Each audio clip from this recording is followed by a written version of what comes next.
Hi, I'm Sasha. I grew up with a single dad who loved me to bits, but sometimes he was a little over the top with his love for sports. He was my biggest fan. Go Bolt, go. That's my girl. Watch out world, the next Usain Bolt is coming.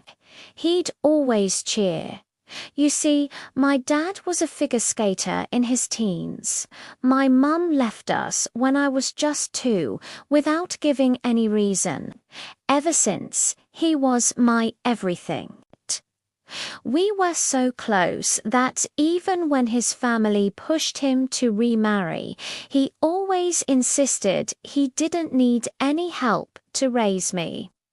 If her real mum can't take care of her, what woman can? He'd say. But despite his best efforts, it dawned on him one day that he had no idea how to raise a little girl. I remember we were invited to a wedding, and Dad bought matching suits for us. Look, Sasha, we're going to twin in this, he said, all excited. But Dad, it makes me look like a boy, I complained. Who cares? You look good to me. So I wore the suit, and I became the laughingstock of the party. Oh, someone missed her calling as a boy. One girl sneered. I was so mad, I was about to hit her. But just then, my dad and my Aunt Vonia showed up. Aunt Vonia, a tough policewoman, told the girl off and immediately enveloped me in a huge hug. She was the one who cared about us the most, even though she was the pushiest about my dad remarrying. Of course, she isn't okay, she told my dad, if only you had a wife. She would have dressed Sasha properly for the occasion, but that finally sealed the deal for Dad. From that day on, he started dating, desperately trying to find someone who could connect with me and help take care of me. Eventually, I got tired of meeting all these new women.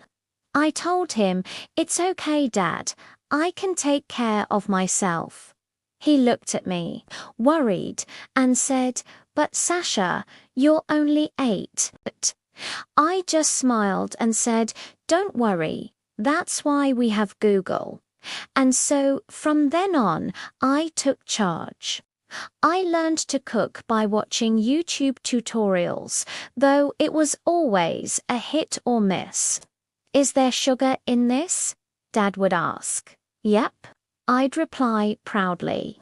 I started ironing his shirts and even shopped for my own dresses. One day, we were cleaning out his room together when I found a framed picture of a younger dad with a red-haired girl. "Dad, who's this?" I asked. He took the picture from me, and the saddest look washed over his face. "That's Harley," he said softly, "my former skating partner. Did something happen to her?" I asked. "You never told me why you quit ice skating so young."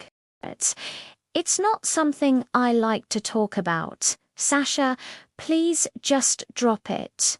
I bit back my questions and focused on keeping our home together. As I grew up, I got better at handling everything, even my athletic skills. Life was pretty good until one evening when I was 15. Dad came home from work with an announcement that changed my life forever. Guess what? Sasha. I finally found her. My missing rib. My fork clattered onto my plate as I jumped up and rushed to his side. "Oh my God, Dad, why didn't you tell me your rib was missing? Which side? How did it know, Sasha? I mean, I've seen the woman I want to marry, the woman that will be your new mum." "Oh, I thought we abandoned the babysitter project years ago." I don't need anyone to take care of me. I'm a big girl now. I know, but it's not just about that. Sasha, I'm in love with her, and I want her by my side. It would make me happier. Looking at him then, I saw that lovesick expression from the movies, the kind that always made me want to puke.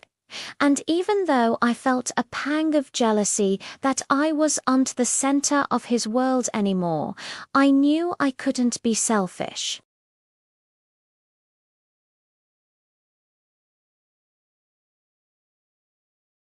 Sasha, you're the best daughter in the world. Dad's excitement was contagious, and I couldn't wait to meet her. But the next day, when she arrived, I almost peed myself. Her face was caked in makeup, with bright red lipstick and long, sharp nails that made her look like a beautiful, dangerous witch. But I didn't want to judge a book by its cover, so I decided to play nice. Sasha, meet Eva, the woman I told you about. Eva, meet Sasha, my darling, sweet daughter. A blessing from above. I blushed bright red from embarrassment at Dad's over-the-top praise. But Eva didn't look happy at all. Hello, Daddy's everything. Your dad always talks about you. Hello, Eva. Welcome to our home. Okay, I have to meet a client right now.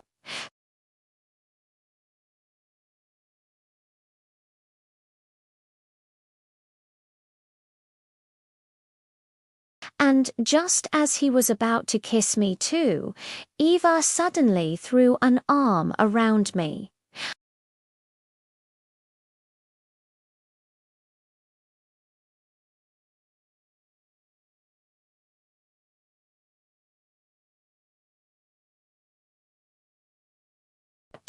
Here's your room. It's nice. Where is yours?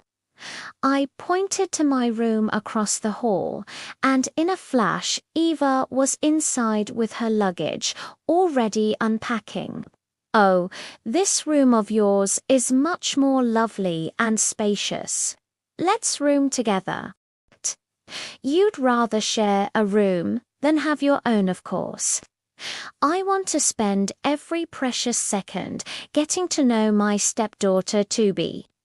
I liked my privacy a lot, so even though I wanted to bond with her, I completely disliked the idea of sharing my room. She was still a stranger, for Pete's sake. But when Dad arrived, I complained to him, hoping he'd talk her out of it. But when he did, she turned on the waterworks. I was just trying to be a good stepmom. Seeing her tears, Dad did a complete 180. Sasha, you promised to welcome her with all your heart. But Dad... Look, your room is big enough for two, but if you don't want to share, you can take the one we prepared for her instead. I was so mad at Dad for his unfair judgment, but just so I wouldn't look like the bad guy, I let her have her way, and it was the worst night ever. Eva took up all the bed space, shoving me into a corner where I fell off several times. I ended up spending the rest of the night in the guest room. Soon it became obvious that Eva didn't like me. She kept doing things to annoy me, using my stuff without permission, and clinging to Dad whenever he was around, so I couldn't even talk to him. But Dad was so head over heels, I didn't know how to prove to him that Eva was trouble. One time, I had friends over for a movie. We were in the middle of it when Eva strolled in wearing yoga pants and just switched the channel. Eva, we were watching a movie, and I want to watch a free yoga class. Yoga, who does yoga in the evening? Me seeing that Eva wanted a fight, my friends left and I was enraged. Eva, what is wrong with you? I try to be good and polite, but you're really pushing it. Oh, I'm only just getting started, honey. Her response pushed me over the edge. Thanks for the heads up. Now I just have to make sure you'll never be Dad's wife. Good luck with that. That was how Operation Get Eva Out started. First, I needed evidence to show Dad that Eva was far from the angel he thought she was. So, when she went for a stroll with Dad one weekend, I snuck into the room she'd snatched from me to find something to incriminate her. But instead, I found something that just confused me.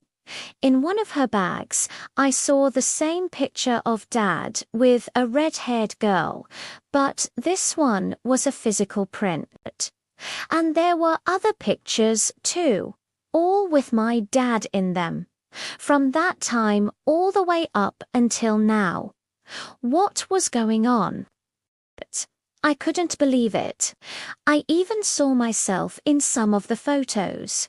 How on earth did she get all these pictures of us? Just then, I heard Eva and Dad coming back, so I quickly bolted out of the room before they could catch me. I had no idea what to make of it all. Maybe Eva was just some crazy fan of Dad's, or worse, a stalker. Neither of those options felt good. The next evening, I decided I had to show Dad the pictures and get his opinion. But before I could even knock on his door, he swung it open, grinning from ear to ear. Sasha, you're just the person I wanted to see. Guess what? There's a national racing competition coming up, and your school wants you to represent them. This was the best news ever. The winner gets a full scholarship to any university they choose and a huge cash prize. I know you're going to break a leg. Break a leg? Let me see that, Eva scoffed, snatching the paper from Dad's hand. National Olympics. There's no way a newbie like you is going to win.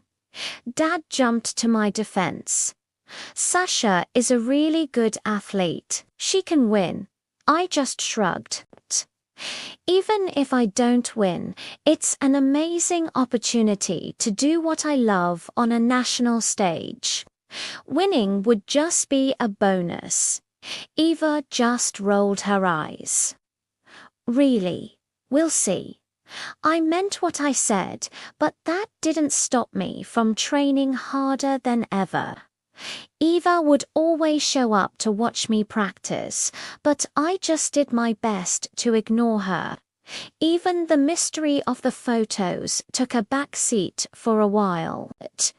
To boost my morale, Dad ordered me a brand new pair of beautiful trainers. So you can imagine my surprise when I saw them in Eva's hands the day before the competition. "Hey, what are you doing with my shoes?" I asked her. "Oh, I just cleaned them for you," she said sweetly. "They're new. They don't need cleaning." Suddenly, her face changed. "Look, I think I owe you an apology for how I've been treating you. Please forgive me." My jaw literally dropped when she got down on her knees. "That's okay. Please, just get up now." She smiled. "We'll be besties from now on." I agreed, but I was still suspicious. After she left, I checked the shoes for any kind of booby trap, but they seemed perfectly fine. Maybe she had really changed. The next day, Dad and Eva came with me to the competition. I changed into my gear, and as I walked, my shoes felt a little strange. I told myself I was just being paranoid because I'd seen Eva with them. I should have trusted my gut. The second the starting whistle blew and I took off, I didn't even make it one step before I slipped and crashed hard onto the track. Dad, Eva, and a crowd of people rushed over, but the pain in my ankle was so intense I could barely speak. Her ankle might be fractured. She needs to go to the hospital now. They helped me up. And with one look at Ava's smirking face, I knew she had done something. Oh, there's no way she can run now. Of course. Let's just take her to the hospital. Wait.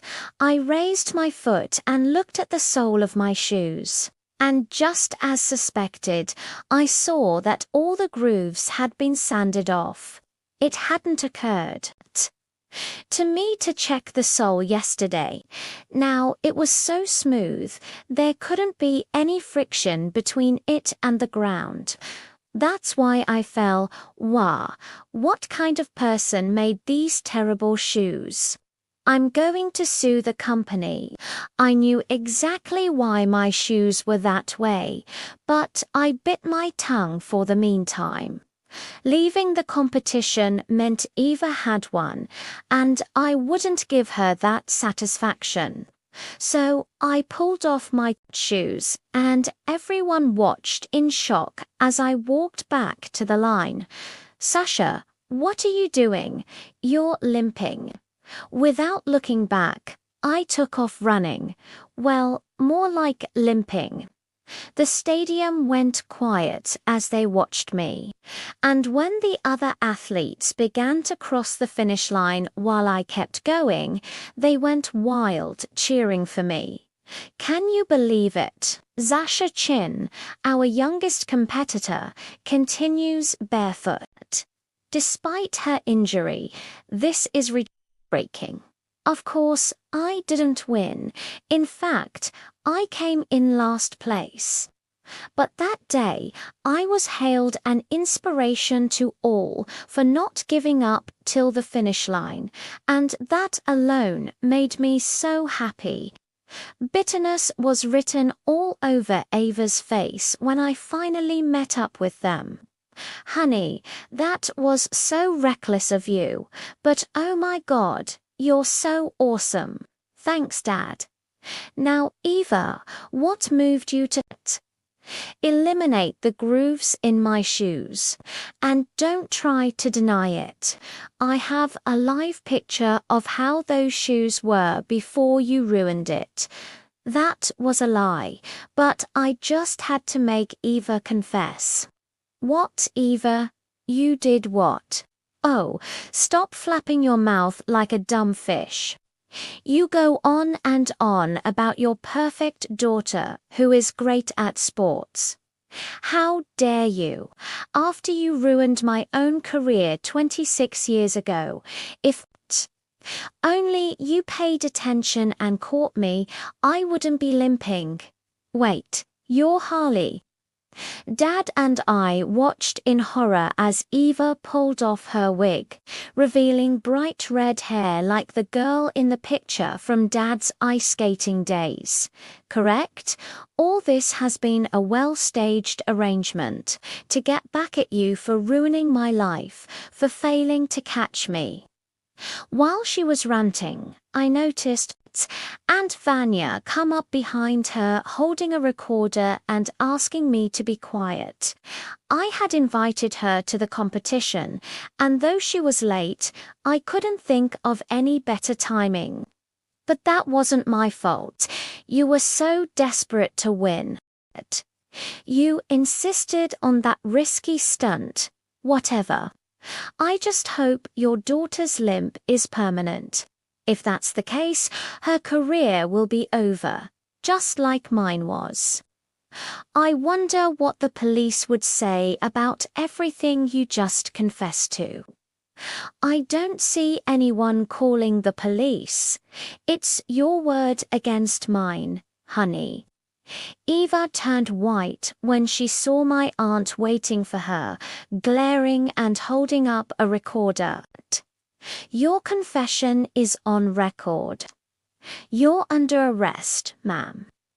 While Eva was arrested, I finally let Dad take me to the hospital to get my ankle checked.